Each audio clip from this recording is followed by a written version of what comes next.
ससुराल का भोले बाबा का मंदिर है गांव का, यहाँ नदी के किनारे। और नदी के किनारे ना पीने का पानी भी निकलता है, मतलब प्राकृतिक स्रोत है जो वो निकलता है, तो सब लोग वहीं से पानी लाते भी है पीने के लिए। एकदम ठंडा रहता है और 12 महीने रहता है वो। सर्दियों में गर्म पानी। हाँ, सर्दियों में गर्म पानी और गर्मियों में ठंडा पानी। और ये नीचे जो नदी है, एक मिनट,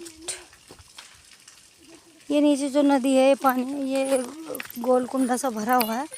इसमें बरसात के टाइम इतना भयंकर पानी रहता है कि पूछो मत।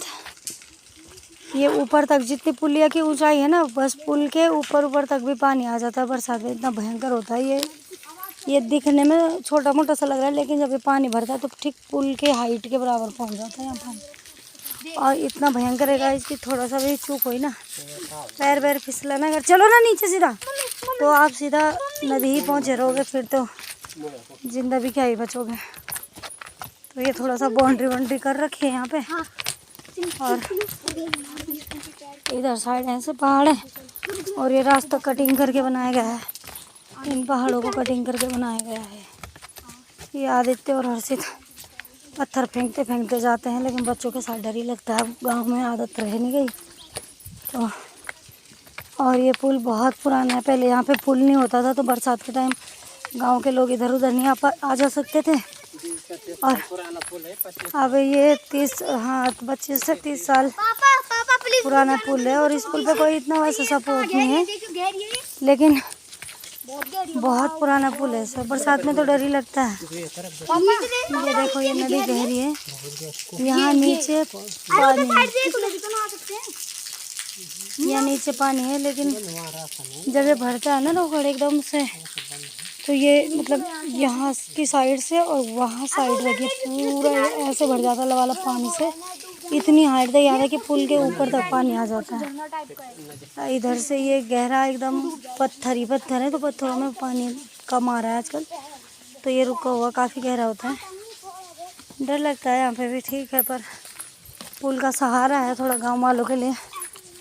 गवर्नमेंट का वही है कि भैया गाँव में प्रधान अच्छे निकले तो गांव का विकास करवा भी दे। अब सड़क का रास्ता ऊपर हो गया, ये यहाँ नदी है और ऊपर जाके सड़क का रास्ता सड़क है ऊपर। तो हाँ, तो वही है कि बस गांव में अगर प्रधान जी ठीक है अपने, तो भाई काम होता है, गांव का विकास होता है। नहीं तो पैदल के रास्ते का तो अब बिल्कुल ही नाश हो गया, ख़त्म। लेकिन जब कभी गाड़ियों की सुविधाएं नहीं होती और लोगों को पैदल आना जाना पड़ता है, बरसात में गाड़ियाँ नहीं होती, सड़क टूट जाती हैं, पैदल आना जाना पड़ता, तो फिर इन्हीं रास्तों का सहारा लेके चलना पड़ता है। लेकिन हमारे ग्राम सभा भयासू का तो वो हाल है कि यहाँ पे विकास के नाम पे कुछ भी नहीं है। स्कूल का ही अगर आपको बताऊं तो स्कूल इतना दूर है यहाँ से मैं आपको दिखाती हूँ कि अगर बच्चे इस रास्ते से पैदल भी जाते हैं तो इस पहाड़ी पे ऊपर जाके स्कूल है। और बच्चों को ऐसे घूम घूम के यहाँ से, मैं यहाँ पे 1-2 नदियाँ पड़ती हैं, फिर यहाँ से नीचे हो गए इधर से आना है। कम से कम 5-6 किलोमीटर दूर बच्चों को आना है यहाँ पे। और आजकल तो अब दिक्कत ये है गढ़वाल में कि भाई लोग रह नहीं गए, इसी कमियों के चलते प्लान कर गए, तो बच्चे हैं ही नहीं। जो कुछ बच्चे हैं तो उनके छोड़ने के लिए भाई उनके घर वाले जाते हैं। बाघ का डर इतना है यहाँ पे कि दिन दोपहर ही पता नहीं लगता कि कब किधर से बाघ कूद गया आगे। अभी हम भी जा रहे हैं, आदत इतनी थोड़ा सा छूट गई है, तो ऊपर से आना है बेटा, इधर से ना खेतों से। हाँ, तो आदत सी छूट गई है, तो बस लगता है भाई कि पता नहीं। इन खेतों में कभी खेती होती थी और ये खेती अब ख़त्म हो चुकी है, क्योंकि यहाँ पे खेत बनते हैं ना, खेत होते थे तो पहले ये था कि बंदर और सुअर नहीं होते थे। और अब एक्चुअली खेत ख़त्म होने के कारण यही है कि बीज बोते हैं, जो भी पौधे निकलते हैं। पहले तो बीज बोए तो टाइम से बारिश नहीं हुई तो बीज खेत में ही सूख गए, चिड़ियों ने चुग लिए।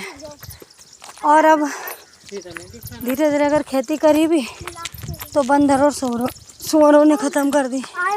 नदी के किनारे की झाड़ियों में बंदर और सुअर, बंदर तो कहीं से भी आ जाते हैं, अभी उस जंगल में रहेंगे अभी इधर आ जाके हमारे ससुराल के खेत वहाँ तक थे, वहाँ तक खेत में सब लोग करते थे, अनाज बोते थे। और गांव इस साइड है, नदी है बीच में, और इस साइड गांव है ऊपर में। तो यहाँ से वहाँ तक वही खेतों में गोबर डालना, हर चीज़ की निराई गुड़ाई, हर चीज़ के लिए लोगों को दूर दूर जाना पड़ता था। पर लोग बहुत थे तो अच्छा लगता था, दिक्कत नहीं थी। खैर जब मैं तो रही नहीं यहाँ पे, 1 साल ही रही हूँ, लेकिन यह है कि जब भी दीदी लोग बताते हैं कि भाई खेती ऐसी होती थी, इतना हम लोग करते थे। आज ये धीरे धीरे सब ख़त्म हो चुके हैं। अब केवल घास उगती है गायों के लिए, बस घास वास काट के और वही पेड़ों में रख देते हैं, घर में रख देते हैं। उतने से ही गुजारा। ये पेड़ वेड़ होते हैं हमारे यहाँ पे, तो हमारे पेड़ वाले घास भी गाय भैंसों के लिए काटा जाता है। तो इसीलिए इन पेड़ों को घास के लिए यूज किया जाता है।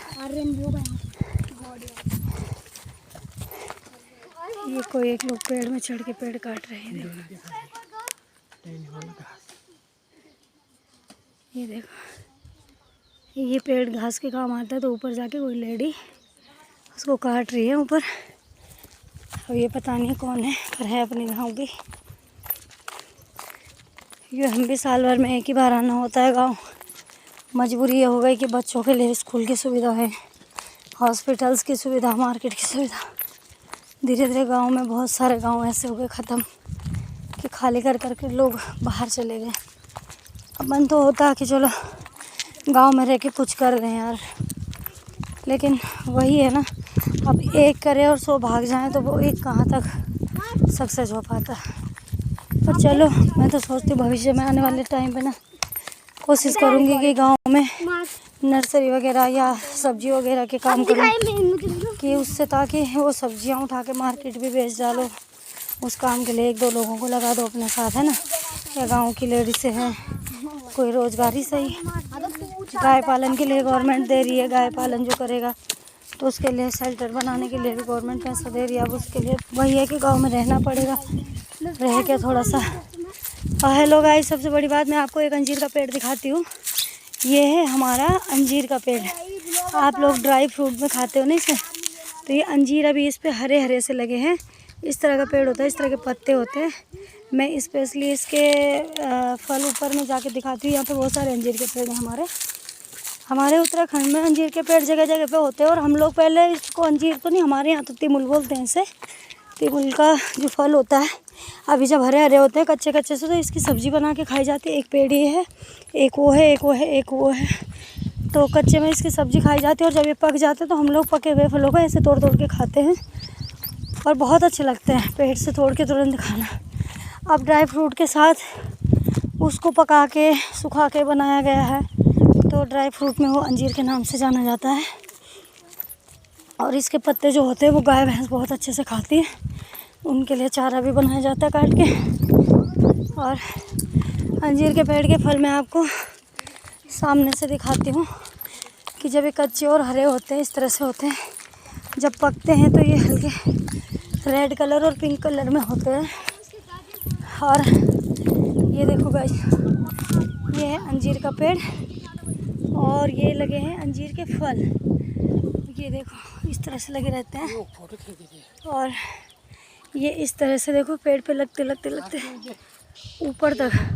ये नहीं कि ये जड़ पे लगे हैं तो ऊपर नहीं होगी, ये ऊपर तक टहनियों पे भी लगे रहते हैं।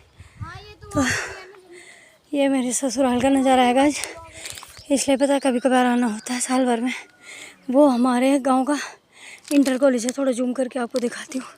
वो इंटर कॉलेज है, और गाँव के लोग यहाँ से बच्चे जाते हैं ऐसे घूम के उस जंगल से वहाँ से सड़क, फिर सड़क से वहाँ स्कूल में, फिर पैदल आना पैदल जाना, तो बहुत हैवी हो जाता है। हम लोगों ने तो किया है, हम लोग तो खैर 8-8, 9-9, 10-10 किलोमीटर भी दूर पैदल गए हैं।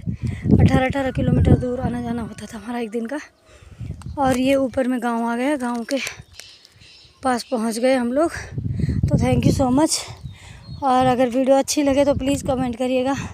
कभी मौका मिले तो ऐसी चीज़ों को आपसे शेयर करें। बोलना तो ज़्यादा आता नहीं, बस चलते चलते थोड़ा सा रास्ते ही सही सफ़र कट रहा है। Thank you so much.